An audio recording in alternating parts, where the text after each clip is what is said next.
Came in super confident, ready to have this breakout season. And for whatever reason, whether it was lack of preparation or just anxiety, couldn't hit shots. I was missing all my shots.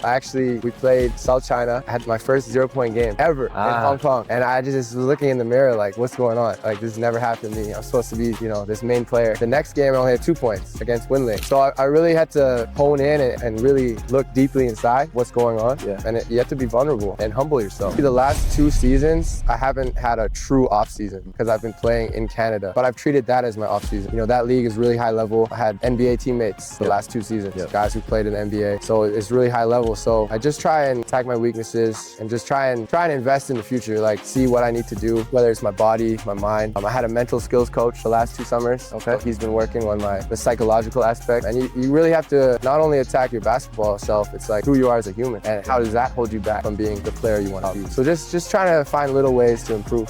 It's a way of life. I was an import player on this team, on the Steelers team, and no one respected me. I came in, Hong Kong player, no name. My Taiwanese teammates, they wouldn't even look at me first few weeks. Total disrespect. Coach was like, I can't play you. You're competing with, I had Anthony Bennett, like NBA guys on my team. They're like, I can't play you. You're not good enough. You're just gonna sit on the bench all season. And for 2 months, I didn't play a game, just practice. And I had to dig deep. I almost quit. I was this close to quitting the team. I was like, I'm gonna go back to Hong Kong where I know how it is. But something inside me was like, just keep pushing. How deep can you dig? And that's the Kaizen mentality. I think. Like, you can push more. You can push more than you think. And the day after I was gonna quit, the coach called me and was like, you're gonna play today against Jeremy Lin. You're starting. Let's see what you got. Welcome to another episode of the DWIT podcast. Today's guest is a 3-time Hong Kong A1 division champion. Also, someone that I had the privilege to compete against on the court and admire deeply off it. The most inspiring stories come from those who have carved their own unique path, and Glen Yang is no exception. A professional basketball player whose journey has taken him across Hong Kong, Spain, Canada, Taiwan, and the Philippines. He is currently playing for the Hong Kong Eastern Long Lions, competing in the EASL, PBA, and Hong Kong A1 League at the same time. Glen lives by the mantra, 1% better every day, a mindset that drives his success on and off the court. He's not just an athlete, but a cultural bridge, an advocate for elevating Hong Kong basketball on the global stage. Let's welcome Glen Yang. Appreciate it. Hey Glen, it's been a while since we had this opportunity to sit down and chop it up. Yeah, man, it's nice to be here. Appreciate you having me. I know you've been busy traveling, competing all across Asia. Just for a quick check-in, how have you been? I've been good. It's great to be back in Hong Kong. Yeah. Hong Kong is always home, so it's nice to be back here, playing here again. But yeah, the experiences I had overseas were really valuable and I enjoyed them a lot too. You're constantly playing in 3 different leagues at the same time. It's tiring, man. It's tiring. I mean, you have a kid, so I'm sure, we're both tired in different ways. In different aspects. I've been following your career for some time now. Yeah. And you've played on different continents. Not a lot of people can say that. Anywhere from Canada to Spain and now in Asia. Tell me, as a person that loves basketball, what is it really like to be a professional basketball player? I think like anything, there's pros and cons. So of course, it's been my dream to be a professional basketball player. I appreciate it a lot. I love it. But like you said, there's a lot of moving, a lot of sacrifices, changing where you live, missing out family time, stuff like that. Yeah. So whenever someone asks me, I don't want to just say it's amazing, it's this dream thing, like, which it is, but it comes with a lot of sacrifice and ups and downs too. But blood, sweat, and tears. Exactly. Blood, sweat, and tears. Exactly. But overall, I love it and I wouldn't trade it for anything. So being a great athlete, it's not just about the skill set, it's not about the talent. Sometimes it's about the consistency, right? The time, the hard work that you put in, the hard work that no one sees. Can you share with me, what is your game day routine? My game day routine? Yeah. So like you said, it's consistency is a big word. Yeah. And I've really tried to make that the word of the year for me and of this season. I think my past seasons and years, I've had ups and downs. Yeah. So I've really tried to lock in on the routine this year. So on a game day, usually, I'll wake up and I go straight outside. I try to get fresh air, do some stretching. I love yoga. So I'll do like a 10-minute routine, breathing, stretching, just kind of center myself. And then, whether it's breakfast on the road or if we're at home, that changes. And then I get a lift in. So I'll either just do some weightlifting, maybe get some light shots up. Yeah. Like I'm sure when you playing days. Yeah. It's been a while. You can still play though, I know. Just to get a feel, not too much, get the nap in, very important. Then after that, I'm just kind of relaxing. I'll do one more brief meditation on the way to the game. I have a set playlist, listen to music. So everything is pretty regimented. I like to keep it all the same. So when the game happens, I don't have to think. It's all instinctual, it's all natural. And I know what I need to do. You talked about the playlist. Yeah. Share with me a few songs. The playlist? Yeah. It's changed a lot. Now I like to listen to a lot of like Afro beats, some jazz, still some R&B, hip hop, but it's not as, back in the day, it'd be like hardcore rap, Eminem, Lil Baby, all that. But and now it's like some Burna Boy, some Erykah Badu, whatever, smooth, something more, some just smoother vibes. Yeah, I think it also depends, right? Like as you grow up, your hype music kind of changes. Exactly. Like my last year that I started playing, I was actually rocking to Taylor Swift. Hey, Taylor and Taylor. Yeah, hey, that really smooths me down. I don't know why, but like hey, everyone has their thing, right? Yeah. Like, I'll listen to a lot of R&B, some slower stuff. So if someone pulled my AirPod out, they'd be like, what the hell? But you talked about slumps, right? Yeah. I want to learn about how do you overcome these mental and emotional aspects in season? Yeah, it's interesting that actually like this current season, I dealt with a huge slump to start the season. We were talking a bit off camera. I came in super confident, ready to have this breakout season. Yeah. And for whatever reason, whether it was lack of preparation or just anxiety, I couldn't hit shots. I was missing all my shots. We played South China. I had my first 0-point game ever in Hong Kong. And I just was looking in the mirror like, what's going on? Like, this never happened to me. I'm supposed to be, this main player. The next game, I only had 2 points against Winling. So I really had to hone in and really look deeply inside of what's going on. And you have to be vulnerable and humble yourself. Everyone wants to be 20 points a game. So I just put in extra work, started doing 2 a day, 3 a day, shooting, lifting more, meditating more, didn't go out, no drinking, whatever, more yoga, and just got outside and just kind of centered myself. And over time, I got myself back. But I truly believe in the basketball gods. Like anything, I think there's some kind of force that watches you and you get what you put in. And I think because I was doing all those things and the basketball gods maybe or whatever saw how bad I wanted it, I came back to myself and now I'm playing how I want to be playing. And you dropped 26 points in your latest game? 20, so that's kind of the culmination. Still have a lot of season to go, but I like where I'm at. And I think, to young players out there, or even just people, you gotta look in the mirror and figure out different ways to just get back to who you are and just try different things, honestly, and just center yourself. Totally agree, because I watched your game against my previous team, Fokin. When I watched you play, I didn't see the Glen that I knew. I felt like you were going through something, but I didn't know. It's funny because a lot of people were saying that. I was getting messages, every day, like, what's going on with you? Where's the real Glen? Like, you're not the same as you were before. And that stuff adds up in your mind, because I've been away. So I think a lot of people had expectations of how I was supposed to play, and I wasn't living up to it. So I had a decision to make, either just stay the same or I had to go to another gear, which I think I did. And I'm proud of myself because I've showed myself I can access that level of commitment and work ethic and all that. During the season, the spotlights are on, but the off season is where you really put in those grind and hard work. How do you approach it off season? Yeah, it's interesting because honestly, the last 2 seasons, I haven't had a true off season because I've been playing in Canada. But I've treated that as my off season. That league is really high level. I had NBA teammates the last 2 seasons, guys who played in the NBA. So it's really high level. So I just try and attack my weaknesses and just try and invest in the future, like see what I need to do, whether it's my body, my mind. I had a mental skills coach the last 2 summers. So he's been working on the psychological aspect. And you really have to not only attack your basketball self, it's like who you are as a human and how does that hold you back from being the player you want to be. So just trying to find little ways to improve. It's a way of life. It's a way of life. Exactly. DWIT. It's a way of life. It's a way of life. Kaizen. It's a way of life. Hey Glen, one of the reasons why I'm so excited to have you on the pod is because your story resonates with me. As a kid, I've always wanted to be a true professional basketball player. And as a teenager, I had that opportunity. I had the opportunity to go to college in Hong Kong with a full scholarship to play basketball. But my parents kind of encouraged me to go abroad. They had a different idea. Which I don't regret. They helped me shape who I am today. Right. But at the same time, I truly want to learn about how you lived out your dream and carve your own path. Right.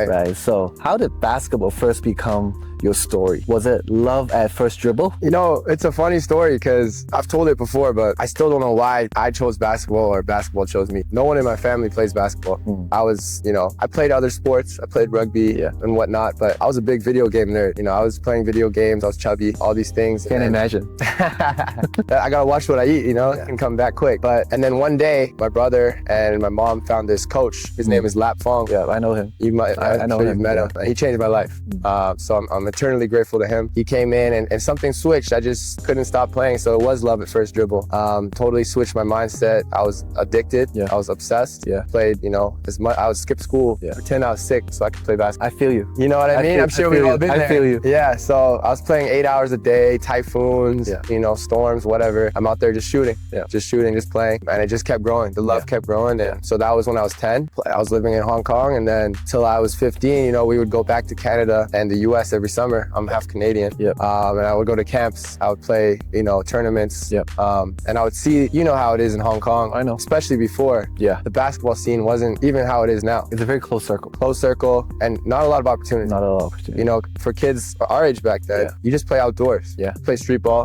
There's not a lot of coaching. The blacktop. Exactly. Blacktop. I'm going to Southern. I'm going to Fahui. All these courts, which is fun, but you're not getting the real teaching of the game. And so I'd go to Canada and all these places, and I would see the passion. I'd be like, this is what I want. This is what I truly want. So I apologize to my parents now, but I used to cry and I want to move to Canada. You were chasing your dreams, you know? Exactly. You were chasing your dreams. There was something in there that was pushing me to chase. Fire, the passion. Yes, to push me to do that. So I was following that. And luckily, when I was 15, my parents let me move to Canada. So high school there, did my last 2 years of high school, and then went to college in Canada to play college basketball. So you went to Mount Royal University. How was the experience there? You know, it's funny, like I always wanted to play D1. You know, everyone's dream was to play Division 1. You know, that's all you knew.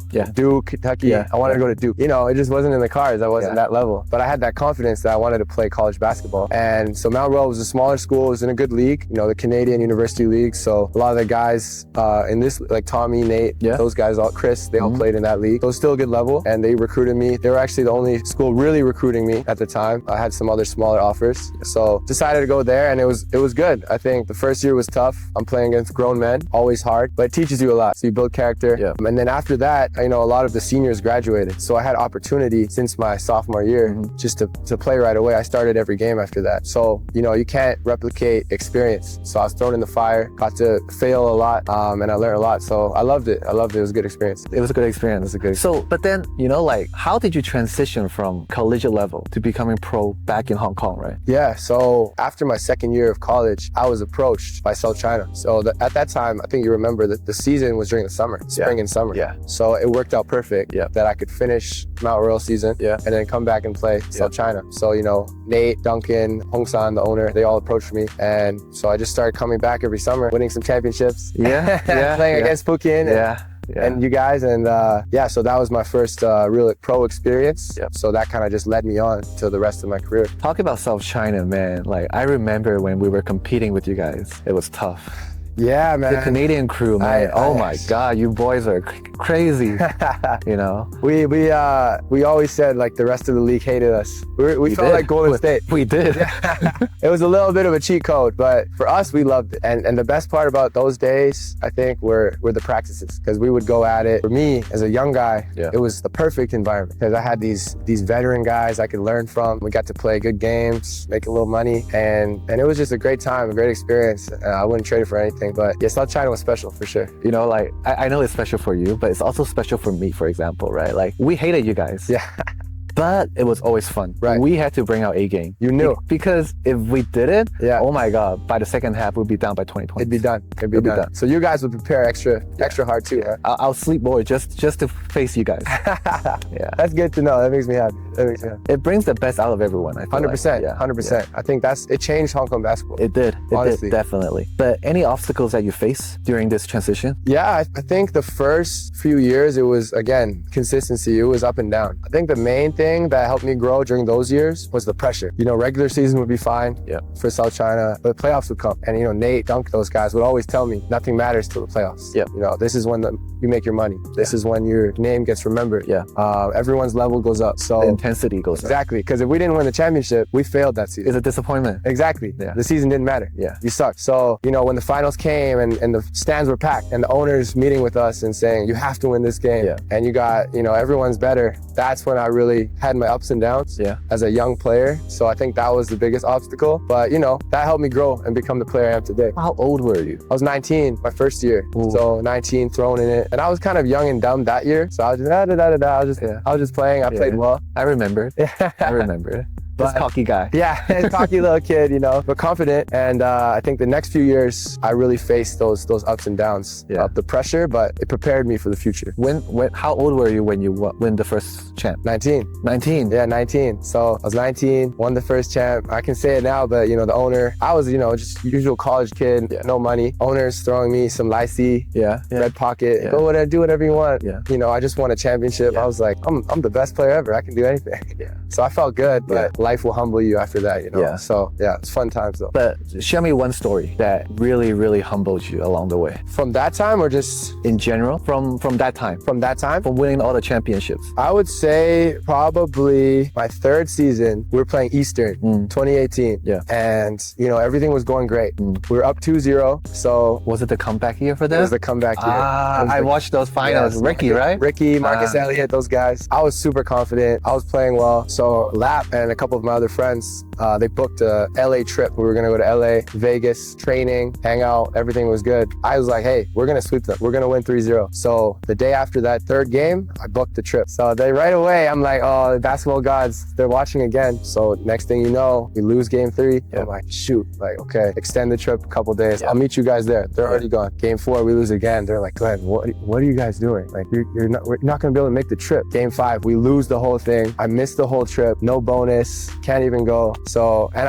I stopped playing well because I put this pressure on myself to perform. So that was another lesson of just like, okay, like don't get too cocky, like take it day by day. Wow, so I think this is really a great story showing how it can humble you. Oh yeah. The game you love can actually humble you. 100%. And you grow from it. 100%. Yeah. Even this year, you know, you're saying I came back a lesser version of myself. I think this has been the biggest humbling experience because I think since, you know, maybe last year, since I've left Hong Kong, I played last year against Jeremy Lin. I had a good year in the Philippines. All these things. I think every time I came back here, everyone put me on a pedestal. It's the hometown. It's hometown. So everyone was like, you're great, you're the best player, whatever. And I was like, yeah, that's me. And then coming back here and not living up to that, it was the opposite. So I think a lot of people, like we were talking about, the hate started to come. And they're like, oh, you're not the best anymore. You're not this good. You're not this. So it fueled me. But I really had to own it and take it on the chest and humble myself. But I think you need that progression, right? And you can learn, you can grow from it. Exactly. And that's what matters at the end of the day. Glenn, do you remember when we first really started connecting? Yeah, I think it was at our friend Oscar's house during the COVID years. He has a basketball court, and that was really the only place we could get some good basketball in, some good pickup.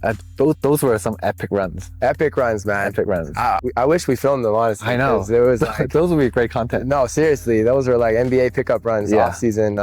We were going at it. Everyone had so much energy, I think, from COVID, and we just loved to play. And I was like, okay, Taylor can hoop. And it was kind of like Fukin SCA guys. We were competing against you guys. But it was like real recognized real too. So it was iron sharpened iron. Exactly. It was good times for sure. But you know, like I have to tell you, honestly, I never really liked you as a player competing in the same league. Right.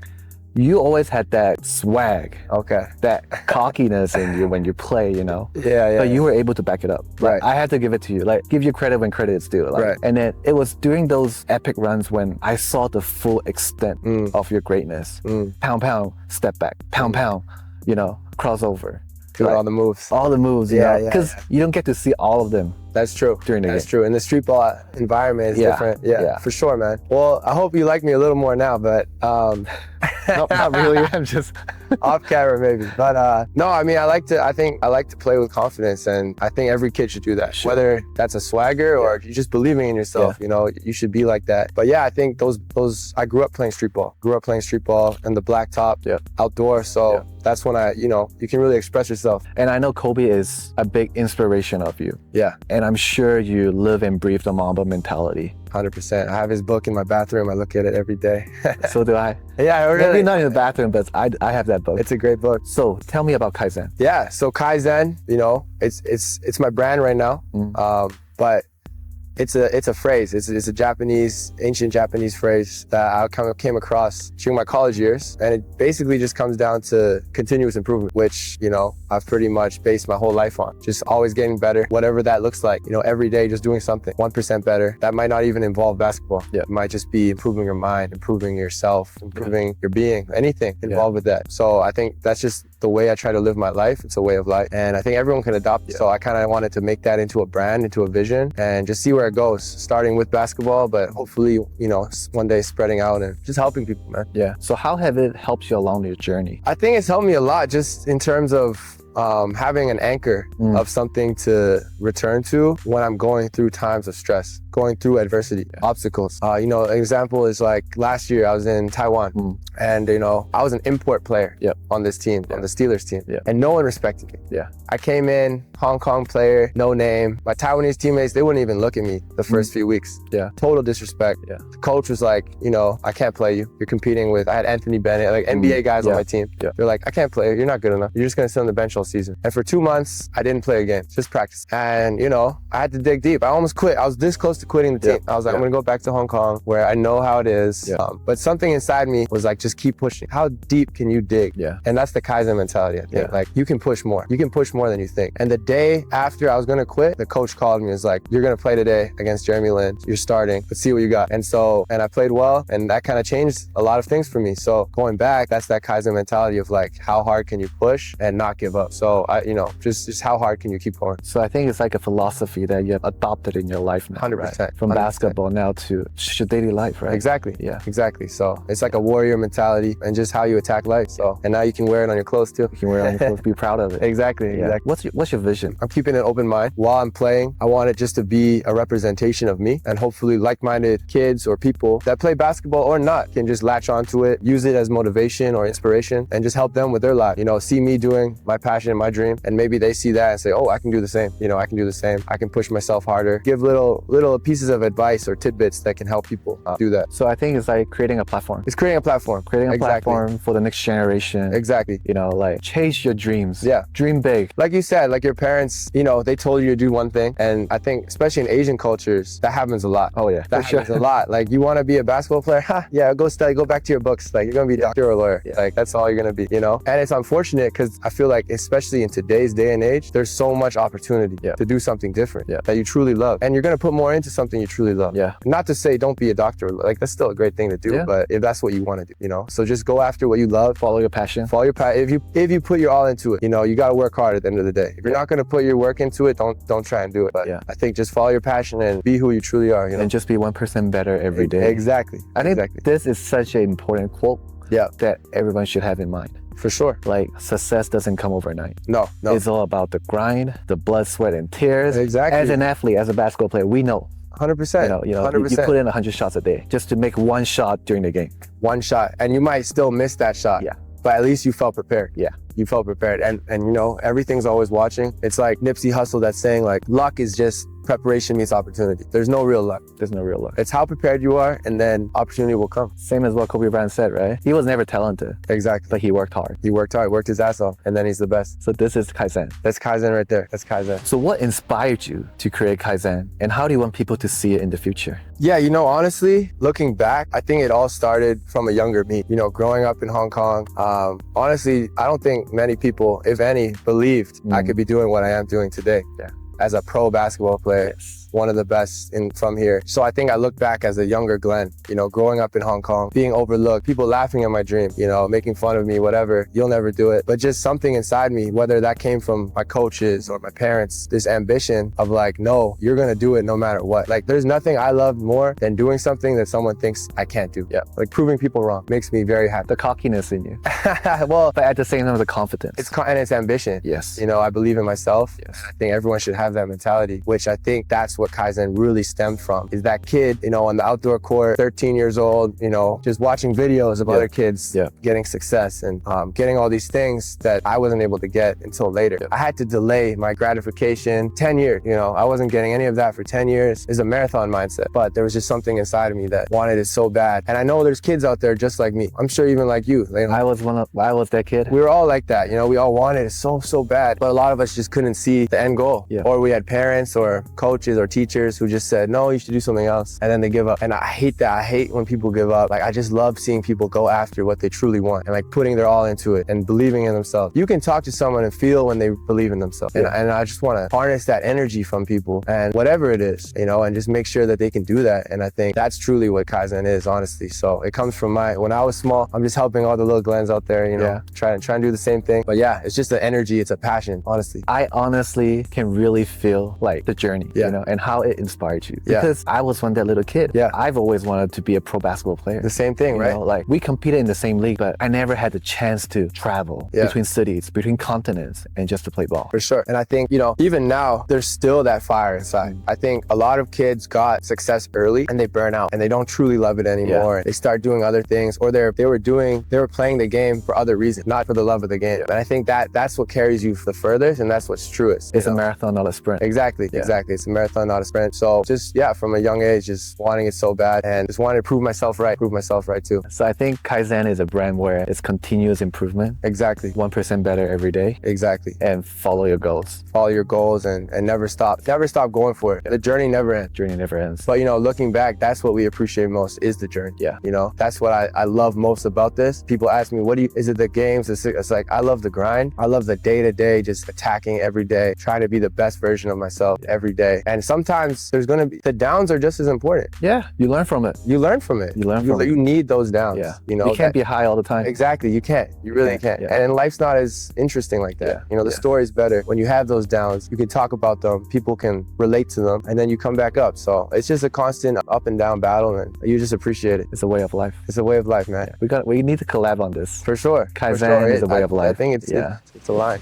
So this brand is called DWIT, do whatever it takes. It's not just a phrase, it's a mindset, it's a movement, and most importantly, it's a way of life. Can you share with the audience an example of what you did for a DWIT moment? Honestly, I think there's been a number of DWIT moments for me. You know, like I shared earlier in the pod, just last year, you know, almost giving up, and then the next day, I get presented an opportunity to play against Jeremy Lin. Life goal. If I didn't do whatever it took and dug deep, I wouldn't get that opportunity. So I think throughout my life, career, there's been moments like that. I think a really pivotal one was moving when I was 15, you know, leaving my life here, you know, giving up that whole life and just taking a leap of faith, moving into a whole new country, going back to Canada. And I think that kind of caused a butterfly effect where every year or so I have a DWIT moment. But because of that first one I did, where it was a risk, I could have failed miserably, got injured, whatever, and just had to call it there. But I think when you take those risks, that's when you receive the most. You know, I heard a good quote from this rapper, his name is Russ. It's like, I couldn't play it safe, that'd be too risky for me. You know, like playing it safe is the risky. You have to take the risk. You have to bet on yourself. So moving when I was 15, you know, did whatever it took. I think, you know, coming back playing for team last year, another risk. So I think there's been moments throughout my career where it's been like that. But that one, when I was 15, and then last year against Jeremy Lin, those are the two that stick out. I think this is so powerful because when I ask you about a moment, sometimes it's not about a moment. I mentioned it's a way of life. If you didn't make that move at 15, you might have never experienced all these DWIT moments. 100%. And it's how you build your character, your values. Every choice matters. Every choice matters. Yes. Understanding from a 19-year-old winning championships to now at your stage in your career where you're playing across Asia, playing in 3 different leagues, you know, averaging 20 plus points. Like, this is where a character is built. 100%. And a lot of love for the game. And it's a great place. So we're trying to represent Hong Kong. For sure. Hey, Glenn, I actually want to circle back to the DWIT moment and the Kaizen story you shared about not playing and then playing against Jeremy Lin. I feel like there's more to tell. Tell us. Tell the audience. Yeah, it's honestly a great question, Taylor. Probably the lowest point. Probably the highest and the lowest point of my career. As I was saying, you know, I was put in a situation in Taiwan that wasn't easy. I was an import player. So basically every team, you can only use 2 or 3 import players and the rest are local players. So usually these players are super high level NBA, you know, 6'10", athletic guys. And then there was me. You know, I was put in that situation by an owner who believed in me. But honestly, deep down, I don't even think I believed I was at that level. So I was thrown in the fire. I was thrown in this situation. And for 2 months, my teammates, the management, coaches, not a single person believed in me that I could play. They're like, you're here just to practice. You're not going to play. So in my mind, you know, I left my family, I left my home, left everything to be in this foreign place. Taiwan is nice. I was in Kaohsiung, decent city. but I knew no one. Yeah. And you know, the teammates weren't talking to me, and they weren't just not talking to me, they were disrespectful, and it was just hate. Yeah. There was hatred towards me. They saw me as an outsider. Imports didn't accept me. They saw me as someone not at their level. Coaches wouldn't even look at me. So I was just there just for no reason almost. Felt like, you know, the first 2 weeks I was texting my friends, I was texting my family. I was like, I need to leave. Yeah. Like, get me out of here. This is not the place for me. Yeah. You know, I was coming to my own team, my home court. Yeah. And they were saying, go back to Hong Kong. Hong Kong dog, like, you don't belong here. Yeah. You're not good enough. Yeah. Every single day I was coming into that. And for me, who loves basketball so much, it was the first point in my life where I was going home and I was like, maybe this isn't for me. You felt like you didn't belong. I felt like I didn't belong, and what I loved the most and what gave me the most joy was giving me the most depression and was bringing me down every single day. And it was every single day I woke up with an anxiety of like, how am I gonna get through this day? You know, like, how am I gonna make it? This 2-hour practice was like giving me so much anxiety, let alone the game. So, and it affected me. You know, my performance was going down. I wasn't playing how I was supposed to that first month, and I had nothing else to do there. So my whole life was just this basketball game, and that was the worst part of my day. Yeah. So I had nothing to turn back to. Yeah. You know, I was going home, I was watching old highlights of myself just to try and get back in that mind state of reminding myself Who you are. who I was. Yeah. You know, I had to text people, call people. I had a psychologist basically who was just reminding me every day, like, how can you just find yourself again? And I had no way to prove myself. So again, I was faced with a dilemma. I was this close to leaving probably like 4 or 5 times, this close to jumping off and just saying, hey, like, What made you that you didn't jump? again, I think honestly, it was maybe The basketball god. the basketball got divine intervention, like something inside me. For sure, my friends and family also reminded me to just, hey, like, just keep pushing me, just keep pushing. The ones that I valued their opinions most, they were the ones like, just keep going, just The real ones. The real ones were saying, just go that extra inch, just wait, just be patient. And I'm impatient. I left to work and just see results. And like, I wasn't seeing any results, and I was just at my lowest, man. Like, but something inside me, I'll never forget. It was December 1st, so pretty much a year ago. I was gonna quit. I went to the managers, I went to the coaches. I'm like, this isn't for me. You're not using me. I'm literally at home. I'm tearing up. You know, I'm not myself. Like, let me go. Yeah. And they're like, okay, like, if that's what you truly want, next week we can talk about it. So I was ready to go. I was packing my stuff, and the next day we're playing Jeremy Lin's team, the new Taipei Kings. Yep. And I had a teammate, and he got injured that day, Femi. And so he looked at me and he's like, you're probably gonna play tonight. And I'm like, you're joking. Like, I don't believe you. Mind you, 2 weeks earlier, 2-3 weeks earlier, I'd been training hard. Yeah. So I was ready. Yeah. I was ready. I was training hard. I was pushing myself for a blind opportunity. I didn't even think I would get an opportunity. But I was like, something inside me was like, just keep pushing, keep pushing. Stay prepared. Stay prepared. No matter what, stay prepared, just in case. And that day, the coach came up to me and he just looked at me. He felt my hand. He's like, you're gonna play tonight. Go for it. And you're gonna start. And you're matching up with Jeremy Lin. I was like, oh shit. I was like, okay, like, let's see what happens. But for some reason, all that anxiety disappeared, and I just felt at ease. And I felt like, you know what? I have nothing to lose. Yeah. I have nothing to lose. Whatever happens, happens. And I went out and I had one of the best games of my life. Share the stats or share some highlights. You know, I had 18, 20 points, 7 assists, 7 rebounds. I had the first 10 points, 10 straight points start the game. Jeremy Lin was looking at me like, yo, who are you? He was coming up to me in the game like, 18, 7, and 7. Yeah. First game. First game, hadn't played a game in 6 months, barely been practicing. Honestly, I don't even remember the first quarter. I blacked out. So you had a Linsanity moment. I had a Linsanity moment. Honestly, I had a Linsanity moment. Unfortunately, we lost the game. I fouled out. Okay. I had so much energy that I fouled out. I also had a lot of turnovers because I was just playing, but You hadn't played in 6 months. I was free though. Yeah. I was playing free. I was playing my basketball. And you know, that day I watched an interview from Jeremy Lin, and he was saying his Linsanity moment was very similar. He was about to quit too. He was about to get cut, and he just went into it and said, I'm going to give it my all. Yeah. And I did the same thing. So, you know, as the game finished, I dapped up Jeremy Lin. We met again after the game, and I just told him, like, you're an inspiration and I appreciate you. And he's like, just keep going. Yeah. And so that night I was in the shower, I remember, and I was just like, probably couldn't sleep, right? There was so much joy, man. Yeah. There's so much joy. And it just proved to me like that DWIT, that Kaizen, like, just keep pushing. Because you never know. Better. You never know when the opportunity is going to come. Yeah. Always stay prepared, stay hungry. Yeah. And just wait. Yeah, 100%. And be patient. But I'll never forget just the lows of that period of my life to the highs. Like, that's just how life is. And from almost quitting to starting, playing against someone that inspires you. Yes. And dropping 18, 7, and 7. In the first game you played over 6 months. 100%. This is crazy. Yeah. This is what you call preparation greatness. Exactly. And, you know, your life can change like that. Yeah. And that gave me, the confidence to play out the rest of the season. And it changed a lot of things for me. But looking back, I'm just grateful I didn't quit. This is Kaizen. There you go. This is Kaizen. There you go. That's Kaizen in a nutshell.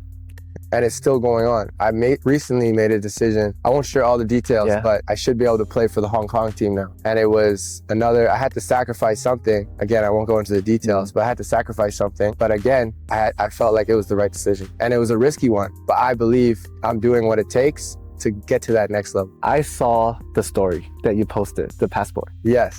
I kind of had a feeling. Right. Without going into details, what do you think this will help in your career? I think it will open up the whole next chapter of my career, honestly. Yeah. I think it will open doors that, unfortunately, without that passport, I wouldn't be able to access. Now I can play for the national team, can represent Hong Kong. That's a whole other awareness. I can play in the Chinese league, I can play in the Japanese league. All these opportunities that are going to open up that are a much higher level, but I think, again, I'm willing to do what it takes and take that risk, challenge myself to raise my level and do that. So I think it opens up a whole new world, honestly. I'm so glad that you're able to get that passport, because now you're not that Canadian guy, kicking our ass. You're one of us. It's not the Canadian crew anymore. You're helping to help build this local scene. Exactly. Right. Exactly. And Hong Kong, elevate us. Exactly. And we care so much about it. Yeah. We all been there. Yeah. We all want to improve it. The league needs to improve. Yep. Definitely. And we're all just trying to do our part. So I'm excited as well. I'm excited for you. Yeah. I can't wait to see you repping us and go kick some ass. February, that's the plan. So we're trying to push it. Yeah. We're trying to push it and put Hong Kong on the map. Yeah. Because there's a lot of ballers here. And a lot of talent. A lot of talent. Before we wrap up, let's make sure that the audience can follow your success. Where can people find you and follow Kaizen? Yeah, so I'm on Instagram, of course. I have my personal page, G Yang 13, and then I also have the Kaizen. I have 2 pages for Kaizen. I have Kaizen Way, which is purely for if you want to support the brand, as merch, clothes, whatever. And then Kaizen Hoops is kind of the whole package. So you have my basketball content, training, motivation, stuff like that. And then also there's a YouTube page. Again, it's just my name. And a Xiaohongshu for all the Dalu audience. They can also go out there and watch. Yeah, you're all over social media now. Trying to be. It's hard. It's a lot, as you know. It is. But you just want to give access and help people. So that's the goal. We'll make sure all the links are below so people can follow you. For sure. Yeah, go follow them. Thank you, Glenn, for sharing your inspiring story and the power of your mantra, 1% better every day. Your story is a testimony to how consistency, hard work, and focus can lead to greatness. To everyone listening, from Glenn's story, success is never an overnight journey. It's about showing up every day, making the sacrifice, and having the mindset to do whatever it takes. Thank you for such an inspiring conversation today, and I have something prepared for you. Oh, man. This is the first official merch from DWIT. Thank you. Man, I appreciate it. No problem. You can take a look. Take a look. This is sick, man. A way of life. A way of life. So this is actually a Morpheus symbolizing my journey and the DWIT moment. So how did you start this DWIT? I mean, as you know, right, I retired from a professional athlete. Yes. And because of an injury that happened 2 years ago. And at that time I realized I have a lot of stories I could share to the audience. 100%. And I also live and breathe Mamba mentality, something like Kaizen. I like to do whatever it takes to chase my goals and dreams. And this is how DWIT was developed, from an idea, from a setback. Yeah. And then I'm going to turn it into something from the struggle to success. To success. Right? I won't say I'm success right now, but that's the goal. You're on your path. Yeah. And also have the opportunity to just educate and share my stories to the next generation. And this is what's lacking too in Hong Kong, I feel like, in this scene. Yeah. There's nothing really like that. Yeah. And I hope this really resonates with anyone listening, and especially your story, which is so great. That fits this whole DWIT. I'm just trying to do whatever it takes, man. Yeah. Whatever it takes to keep getting better. Yeah. Thank you, Glenn. Appreciate it. Thank you, Taylor. Thank you for watching the episode of the DWIT podcast. If you want to continue the journey with me, please subscribe, like, and comment below.